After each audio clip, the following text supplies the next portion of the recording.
The traditional Chinese character party consists of two radicals, advocate and black. Confucius said, "The superior man has friends but does not belong to a clique." In Chinese history, party or party member, which can also be interpreted as gang or gang member, carries a derogatory meaning. The Communist Party emerged, grew, and eventually seized power in contemporary China.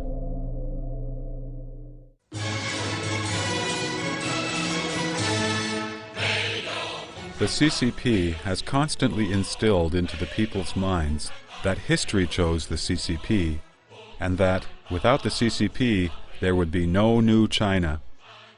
Did the Chinese people choose the Communist Party, or did the Communist Party gang up and force the Chinese people to accept it?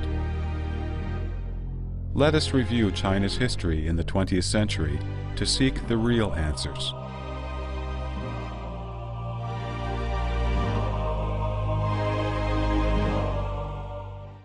From the late Qing dynasty, China experienced tremendous external shocks and extensive attempts at internal reform. The entire Chinese society was in disarray. Discontented with the then reality, many people with lofty ideals wanted to save the country and its people, and looked for a solution. When the British and French styles failed, they switched to the Russian method. Like people who turned to any available doctor in times of illness, they did not hesitate to prescribe the most extreme remedy for the illness, in the hope that China would quickly become strong. Some people advocated anarchism, others proposed to overthrow the doctrines of Confucius, and still others suggested bringing in foreign culture. In 1918, the first Communist Party in the world was officially formed in Russia. In order to achieve the revolutionary goal of conquering the whole world, the Soviet Union established the Far Eastern Bureau in 1920. It then started to look for comrades in China. The idea of using violent revolution to seize political power, lifted from the theory of Marxism-Leninism, appealed to the anxious minds of the group of young people. Under such circumstances, communism, a completely foreign concept, was introduced into China. The founders of the CCP did not realize that the deity they had introduced from the Soviet Union was in reality an evil specter, and the remedy they sought for strengthening the nation was actually a deadly poison. It was not an easy task to introduce the foreign and evil specter into China, a country with a history of 5,000 years of civilization. The CCP deceived the populace and the intellectuals with the promise of the so-called communist utopia. The CCP inherited communism's denial of private ownership, imported Lenin's theory of violent revolution, and adopted the Industrial Revolution's destruction of belief. At the same time, the CCP inherited and further strengthened the worst parts of the Chinese monarchy. The Communist Party presented the fantasy of a communist paradise as the truth, and aroused people's enthusiasm to fight for it. Employing such an absolutely absurd idea, the CCP severed the connections between humanity and Earth and cut the lifeline that connects the Chinese people to their ancestors and national traditions. By summoning people to give their lives for communism, the CCP strengthened its ability to do harm. The communist movement was introduced to China as an experiment. The CCP's success in defeating other theories and eventually gaining control of the entire Chinese nation comes from its cruel, evil, and violent nature. The history of the CCP is a process of its accumulation of every kind of wickedness. In this process, the CCP has continuously perfected its 9 inherited traits: evil, deceit, incitement, fighting, robbery, unleashing the scum of society, espionage, elimination, and control. Responding to continuous crises, the CCP has consolidated and strengthened the means and extent to which these malignant characteristics have been playing out.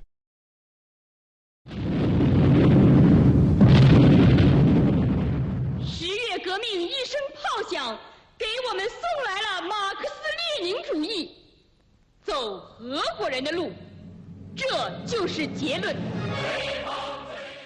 The CCP acknowledges that it is a religion imported from other countries. From ideology to experience, from organization to capital, everything is brought in from the Soviet Union. It carried out the imperialism of the Russian Red Army, following the Soviet Party on everything. From the beginning, the CCP was a traitorous party. In July 1921, the CCP was officially formed. As the China branch of the Comintern, the CCP began to receive funding from the Comintern, beginning in October 1921. According to statistics available from declassified party documents, during the period from 1924 to 1927, the contribution from the Comintern averaged around 20,000 yuan per month. At the Second National Congress of the CCP in July 1922, there were only 195 CCP members across all of China.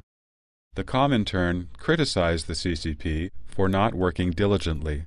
Based on the All-Russian Communist Party's experience, it ordered the CCP to join the KMT. The CCP made itself bigger and more powerful through the KMT and won people's hearts through participating in the National Revolution movement. With the support of the Soviet Union, the CCP wantonly seized political power within the KMT during the alliance. Among the KMT ministers, CCP member Tan Pingshan became the minister of the Central Personnel Department. Mao Zedong assumed the position of acting minister of the Propaganda Department. Zhou Enlai held the position of director of the political department of the Huangpu Military Academy. Lin Zuhan was the minister of rural affairs. Many communists served as KMT party representatives at various levels of the National Revolutionary Army. The number of the CCP members increased dramatically from 420 in 1923 to 30,000 by 1928. The CCP members who joined the KMT did not obey the KMT rules. They publicly aired their views, attacking the KMT.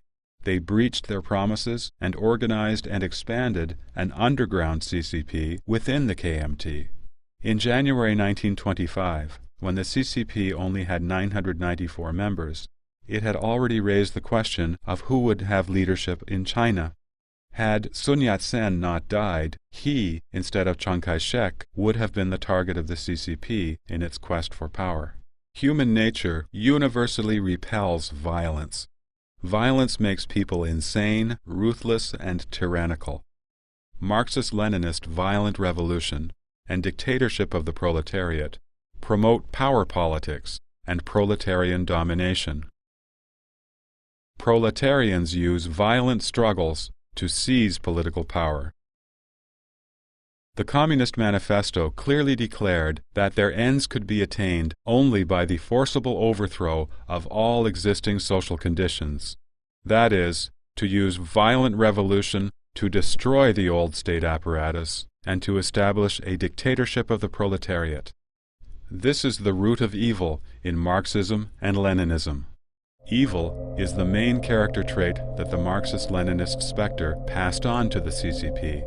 It is the root of all evils.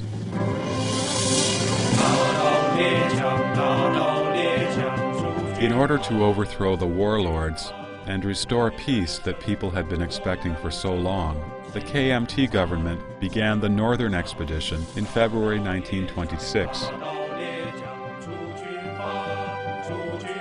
Ignoring the people's wishes and interests, the CCP used all kinds of schemes and intrigues to sabotage the Northern Expedition in order to seize political power.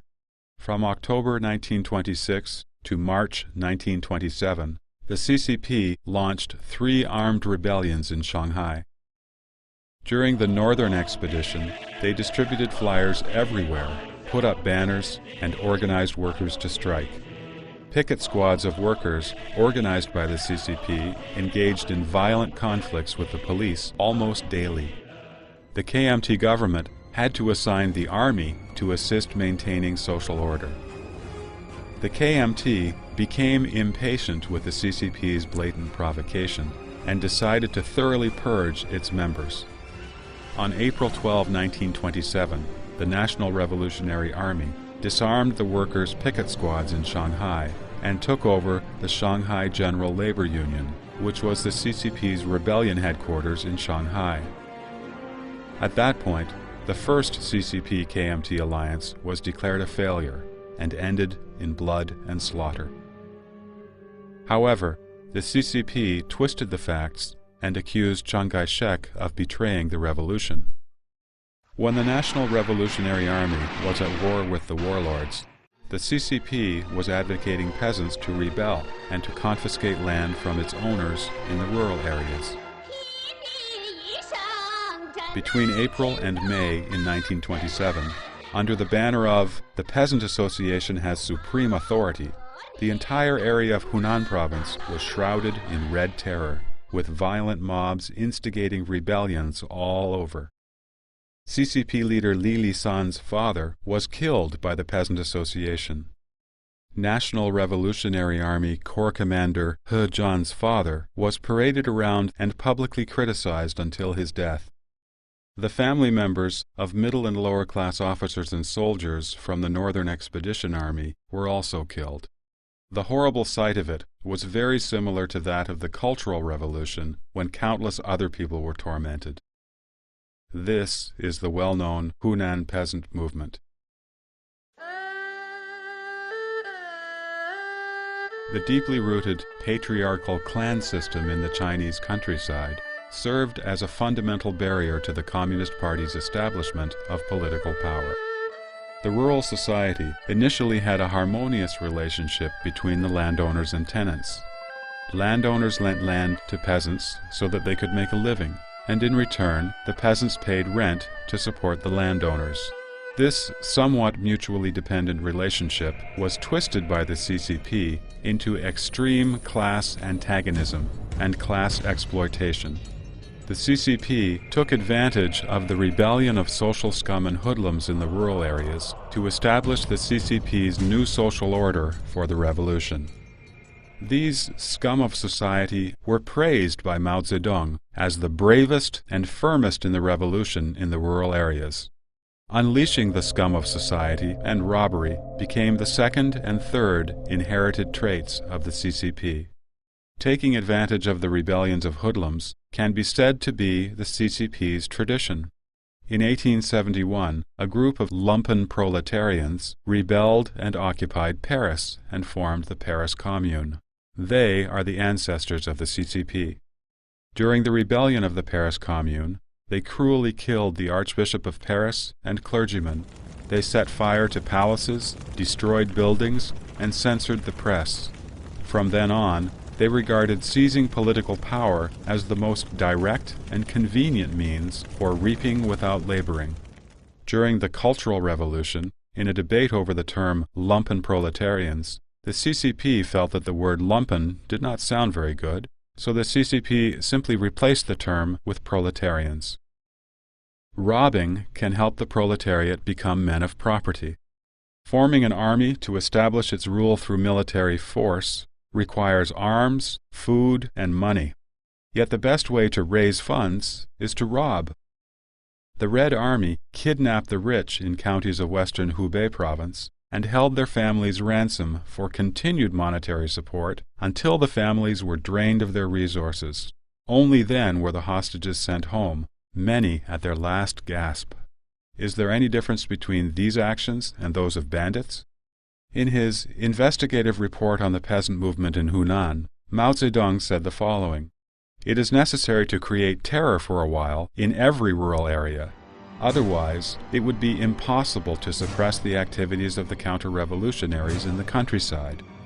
Many of their deeds in the period of revolutionary action were in fact the very things the revolution required.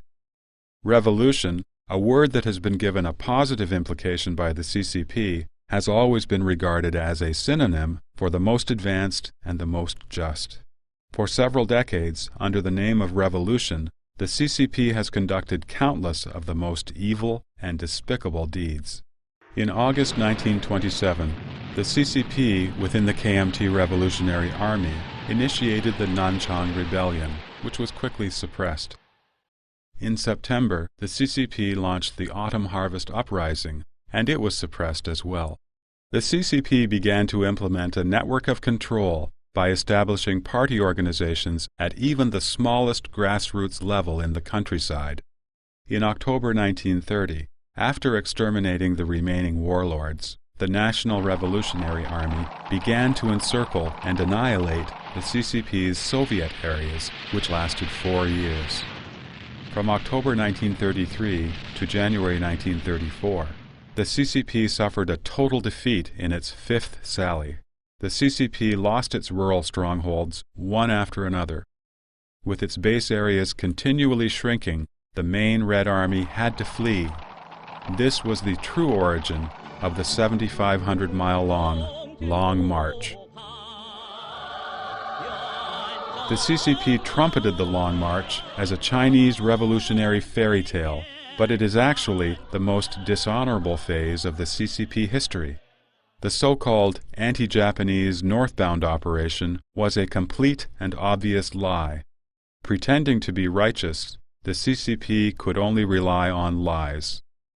Deceit is the fourth evil inherited trait of the CCP.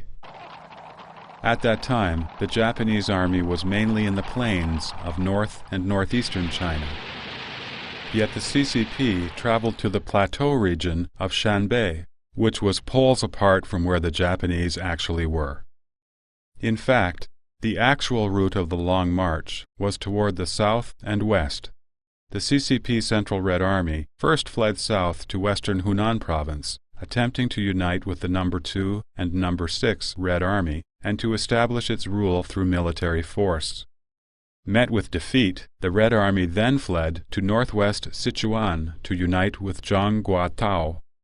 By the time they finally arrived in northern Shanxi Province, the main force of the Central Red Army had decreased from 80,000 people to 6,000. During the Sino-Japanese War, the CCP cried out to resist the Japanese. On the other hand, it hid in the enemy's rear areas. The CCP completely left the KMT army alone on the front lines. During the Sino-Japanese War, the KMT lost over 200 marshals, while the commanding officers of the CCP side bore nearly no losses. During the entire Sino-Japanese War, the only major battles the CCP fought were the Pingxing Pass Battle and the 100 Regiment Battle. In the Pingxing Pass Battle, the CCP was neither the leader nor the predominant force. In fact, the CCP troops merely ambushed Japanese supply units. The 100 Regiment Battle that the CCP later boasted about was at that time criticized in an internal document. It had violated the strategic policies of the party's Central Committee and caused extremely negative influences. In reality, the battle simply revealed the CCP's military strength. This made it difficult for the party to continue its policy of focusing only on expanding itself. This was one of the reasons why Peng Dehuai, one of the commanders of the battle, was condemned and purged from the central government during the Cultural Revolution.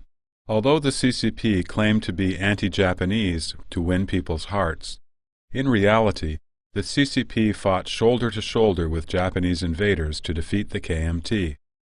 After the Japanese occupied the city of Shenyang on September 18, 1931, the CCP instigated the people in the KMT-controlled areas to rebel, calling on workers to strike and soldiers to revolt in attempts to overthrow the nationalist government. When the anti-Japanese war broke out in 1937, the KMT had more than 1.7 million armed soldiers. The total size of the CCP army, including the new Fourth Army, did not exceed 70,000 people. The CCP could be eliminated in a single battle. Therefore, during its cooperation with the KMT, the CCP gave priority to the struggle for political power. While the KMT was busy fighting the Japanese, the CCP took advantage of it for themselves. The goal of the CCP was to use this chance to expand its power while conveniently breaking the KMT. On January 24, 1961, Mao Zedong said, when he met with a Japanese government official, "It is because the Japanese army took half of China that caused the Chinese people to understand, to take up arms and fight, and establish many anti-Japanese resistance bases. It created the conditions for victory in the so-called War of Liberation. So the Japanese warlords and monopolistic capitalists have done a good deed. If I had to thank someone, I'd thank the Japanese warlords." No wonder the historians of the CCP say the 8-year anti-Japanese war established the fundamentals for the victory of the Liberation War. Espionage is the 5th inherited trait of the CCP. Infiltration, sowing dissent, and disintegration and replacement are the unique methods it used to incite rebellion and seize power. The Xi'an incident is a typical example. In December 1936, Zhang Shiliang and Yang Hucheng, 2 KMT generals, kidnapped Chiang Kai-shek, the leader of the KMT, in Xi'an. The Xi'an incident helped the CCP escape from the crisis of its own elimination, and also gave the CCP the opportunity to latch onto the KMT government for a second time. According to CCP textbooks, the Xi'an incident was a military coup initiated by Zhang and Yang, forcing Chiang Kai-shek to fight against the Japanese. As a matter of fact, this coup was directly instigated by the CCP. Before the Xi'an incident, many CCP members had already gathered around Yang Hucheng and Zhang Shiliang. Among those working at Yang Hucheng's side, his own wife, Xu Baozhen, was a CCP member and worked in Yang's political department of the army. Xu married Yang Hucheng in January 1928 with the approval of the CCP. CCP member Wang Bingnan was an honored guest in Yang's home at the time. Wang was sent by the Comintern to persuade Yang to detain Chiang Kai-shek. The CCP members around Yang and Zhang directly instigated the coup. At the beginning of the Xi'an incident, the leaders of the CCP wanted to kill Chiang Kai-shek. In order to pin down the Japanese and prevent them from attacking the Soviet Union, Stalin personally wrote to the Central Committee of the CCP, asking them not to kill Chiang Kai-shek. The CCP could not destroy the KMT, so the CCP changed its tone. The CCP forced Chiang Kai-shek to accept so-called cooperation a second time, in the name of joint resistance against the army of the Japanese. The Red Army was soon turned into the 8th Root Army, and the nationalist government paid its soldiers and supplied their provisions. The CCP first was like the bad guy, pointing the gun at Chiang Kai-shek, but then turned around and acted like the good guy. One must admire the CCP's unmatched skills of deception. During the 3 years of civil war, the CCP managed to plant a secret agent that Chiang Kai-shek ended up keeping in close confidence. Liu Fei, an undercover agent for the CCP, was the Deputy Minister of Defense. He was in charge of dispatching the KMT army. Before the KMT army found out about their next assignments, the information had already reached the headquarters of the CCP.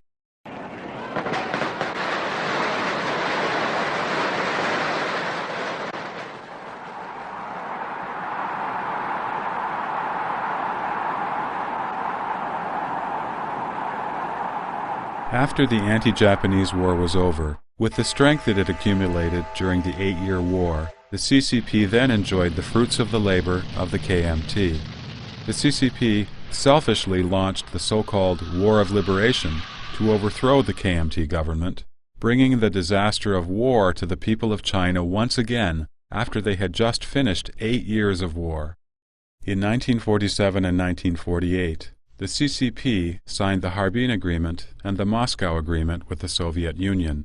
The CCP surrendered national rights and interests and gave away resources from the Northeast in exchange for the Soviet Union's full support in foreign relations and military affairs. According to these agreements, The CCP promised the Soviet Union special transportation privileges in China's northeast, provided the Soviet Union with products from the northeast, such as cotton and soybeans, and military supplies in exchange for advanced weapons.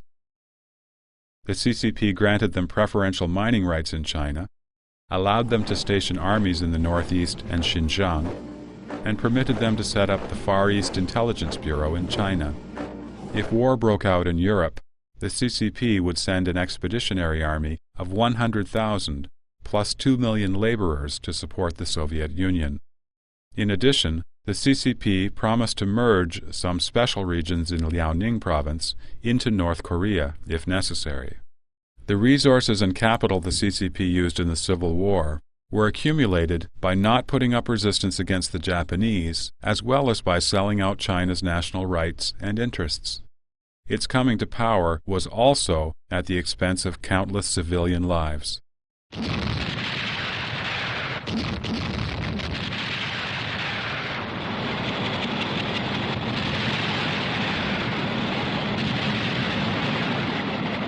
The CCP is well known for its huge crowd strategy.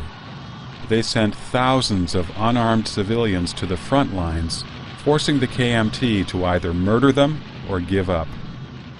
They called it using a sea of people in the war of the people. When besieging the city of Changchun in 1948, in order to exhaust the food supply in the city, the People's Liberation Army was ordered to forbid the people from leaving the city. As a result, during the 2 months of siege, nearly 200,000 died of hunger or froze to death in the city. After the battle was over, the CCP, without a tinge of shame, proudly proclaimed that they had liberated Changchun without firing a single shot. Using ways like this, the CCP used harsh violence and deception, sinister and ruthless methods, successfully chased the KMT away from the mainland. The Communist Manifesto relates the Communist Party's historical and philosophical basis to class conflict and struggle. The proletariat broke free from traditional morals and social relations for the sake of seizing power. Communist philosophy promotes fighting. Struggle relies on hatred. Where hatred does not exist, it can be incited and created. Incitement and fighting are the 6th and 7th inherited traits of the CCP.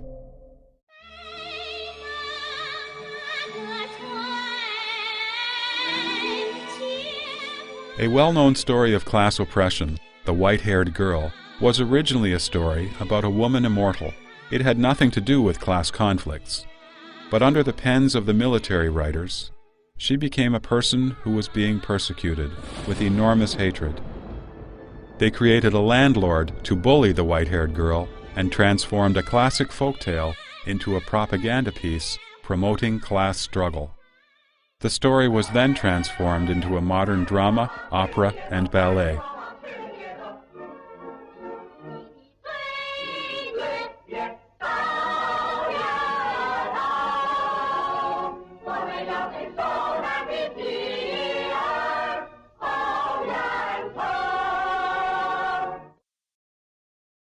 Inciting the masses to struggle against each other is a classic trick of the CCP. That is where the formula for class division comes from, making 95% of the population struggle against the remaining 5%. The CCP has made full use of and developed this technique in many of its political movements. People classified into the 95% were safe, but those within the 5% were enemies and were struggled against. Out of fear and to protect themselves, most people strived to be included in the 95%. This resulted, though, in many cases in which people brought harm to others, even adding insult to injury. Fighting, to the CCP, is more than the armed forces and armed struggle. Mao Zedong said, "A revolution is not a dinner party, or writing an essay, or painting a picture, or doing embroidery. A revolution is an insurrection, an act of violence by which one class overthrows another. We need to struggle to seize power, and we also need struggle during periods of peace. In 1941, the CCP began the so-called rectification movement in Yan'an. It created a model for persecution that is most fearsome. The first step of the rectification was to set up individual personnel archives. One had to list all acquaintances since birth, all important events, and the times and places of their occurrence. Emphasis was placed on personal thought processes during these social activities. Evaluation based on party nature was even more important, and one had to confess any anti-party thoughts or behavior in one's consciousness, speech, work attitudes, everyday life, or social activities.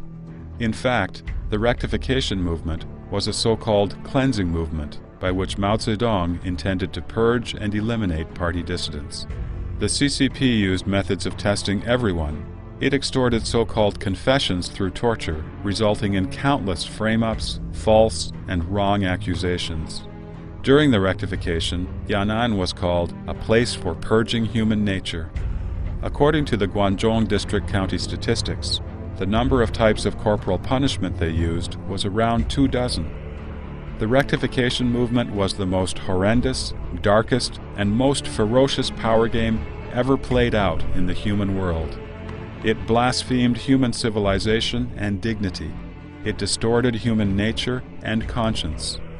Under anxiety and fear, people abandoned honor and self-respect. Under intimidation and torture, people betrayed their conscience and friendship.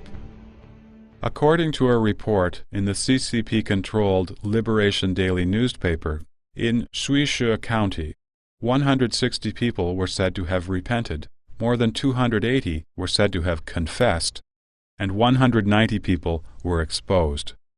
Even teenage children went up to the stage and confessed that they were spies. In order to protect one's own life, the people stopped expressing their own opinions and began to simply recite quotations from party leaders instead.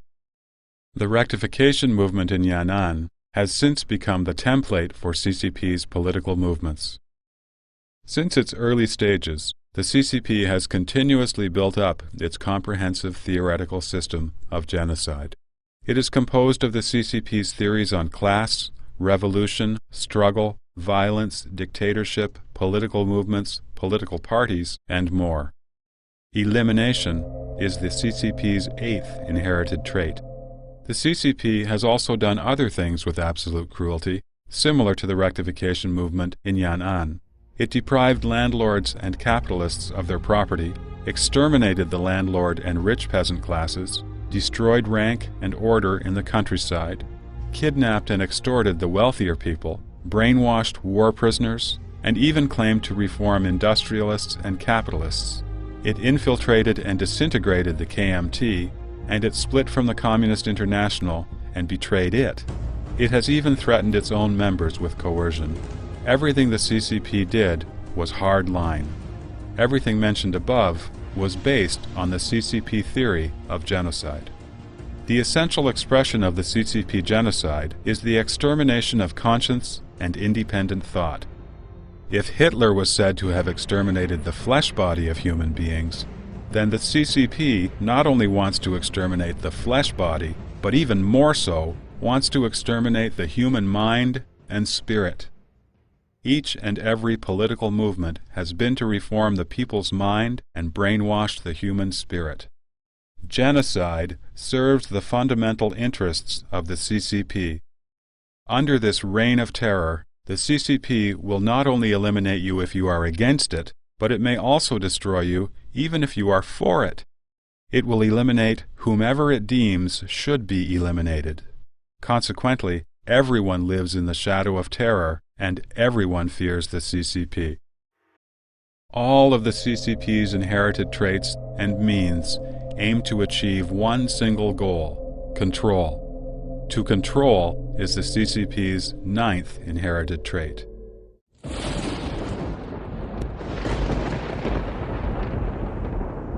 Through its evil actions, the CCP has proved itself to be the natural enemy of all existing social forces. Since its inception, the CCP has struggled through one crisis after another. The perpetual fear for survival has made maintaining its existence and power the highest interest of the party. The party's interest is not the interest of any single party member, nor is it a collection of any individual interests.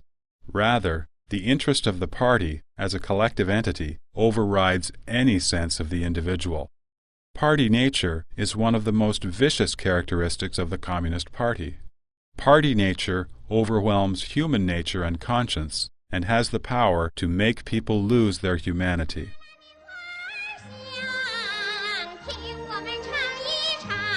The beautiful melody of this folk song from northern Shanxi province is a familiar tune to people's ears, yet the scent rising from this flower basket is not that of any grain or cotton flowers, but rather of the opium poppy. The scent, indeed, was opium, and Mao Zedong named it the revolutionary opium. In 1942, in order to build up its financial resources for a civil war, a mass production movement was launched in Yan'an. The Central Political Bureau of the CCP established an opium production committee led by Ren Bushi, one of the early leaders of the CCP. They, along with the Japanese, sold opium to regions controlled by the KMT, poisoning their own countrymen. In the Vladimirov Diaries, Peter Vladimirov, a representative of the Comintern and a reporter from the TASS news agency, based in Yan'an, recorded a statement made by Dong Fa, a member of the Central Political Bureau of the CCP. He said, "In the past, we sent out one truckload of food after another, and we came back with only a small bag of money.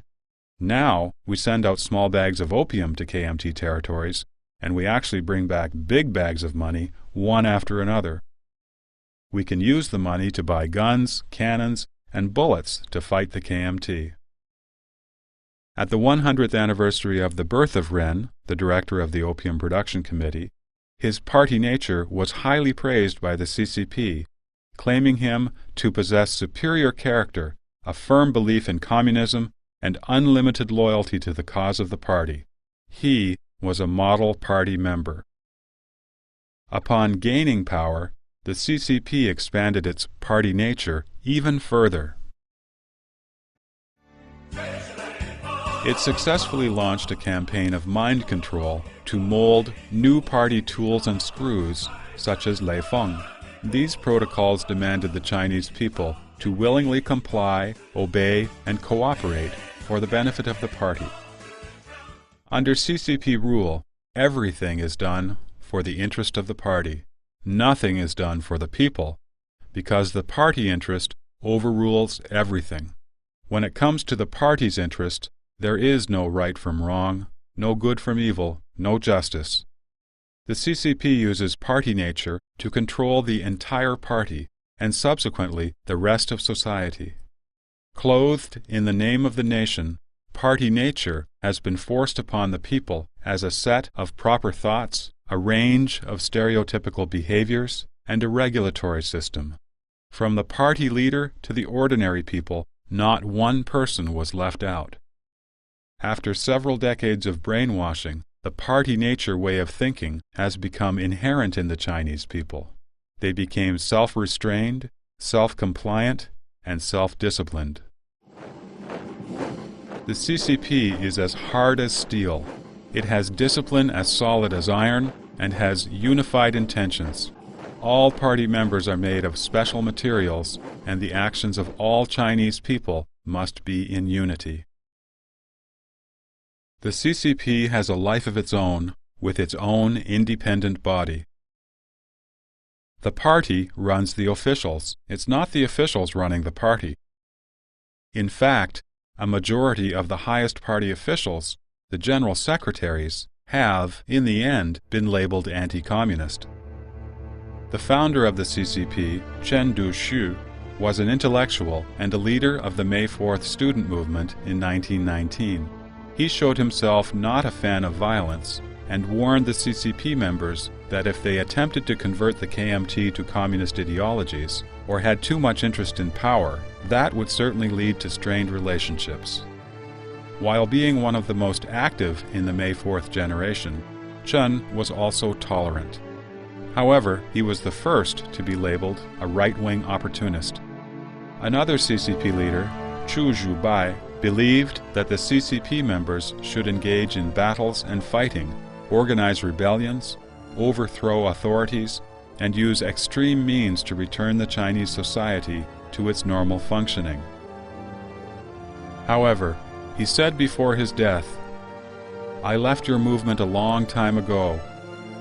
History played a trick, bringing me, an intellectual, onto the political stage of revolution, and keeping me there for many years. In the end, though, I still could not overcome my own notions of gentry.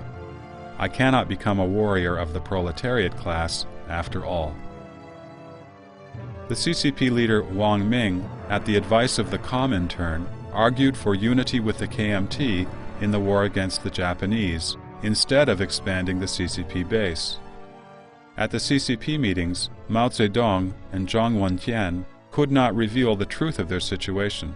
According to the limited military strength of the Red Army, they would not be able to hold back even a single division of the Japanese by themselves. Mao Zedong was forced to remain silent at the meetings. Later, however, Wang Ming was ousted, first for a left-wing deviation and then branded an opportunist of the right-wing ideology.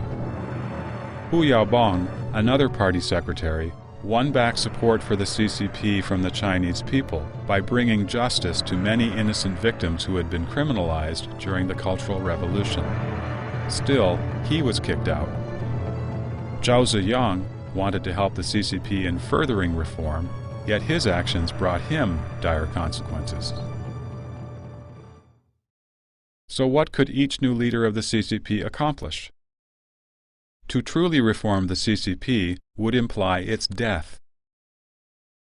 There is a certain limit, then, on what even the CCP members can do to transform the CCP system. So there is no chance for any true reformation of the CCP to succeed. Many party leaders ended their political lives in tragedy, yet the CCP has survived. In many instances, when the CCP was at its most evil, the highest officials failed in their positions. This was because their extent of evil did not meet the requirements of the party. Only the most evil would meet its requirements.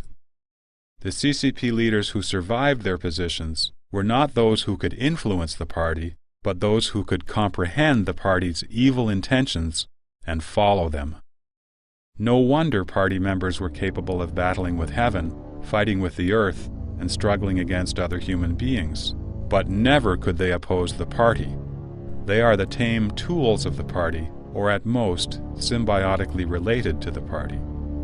The CCP has mixed violence, terror, and high-pressure indoctrination to form its theoretical basis, which is then turned into the party nature, the spirit of its leaders, the functioning mechanism of the entire party, and the criteria for the actions of all CCP members. The history of the CCP tells us precisely its illegitimacy. The Chinese people did not choose the CCP. Instead, the CCP forced communism, this foreign evil specter, onto the Chinese people by applying the evil traits that it has inherited from the Communist Party: evil, deceit, incitement, fighting, robbery, unleashing the scum of society, espionage, elimination, and control.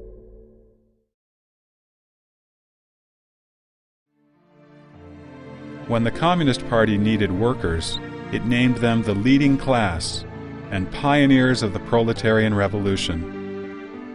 But in the end, the workers became the ones who absolutely own nothing.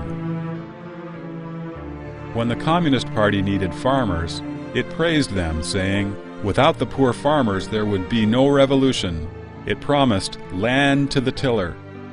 The happiness of the fortunate farmers who were given a piece of land lasted a mere few days. Their land was later taken to establish the People's Communes. When the Communist Party was almost exterminated by the KMT, it appealed loudly, "Chinese do not fight Chinese." However, as soon as the anti-Japanese war was over, the CCP turned full force against the KMT and overthrew its government. When the CCP needed the support of democratic parties, it urged that all parties strive for long-term coexistence, be sincere with one another, and share honor and disgrace. But anybody who disagreed with or refused to conform to the party's concepts was eliminated. The Communist Party's political power would not be shared with any other individuals or groups. History tells us never to believe in any promises the CCP makes. If one were to believe the words of the Communist Party in any issue, that issue would be the one that would cost one one's life. Without deceit and violence, the CCP would not be in power.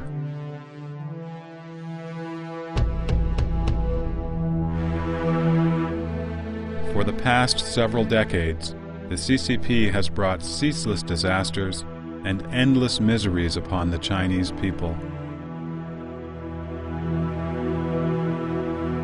The indulgence of the CCP in wanton massacre and willful persecution throughout China has been the greatest misfortune for the Chinese people. To be free from the CCP shackles will bring new hope to China.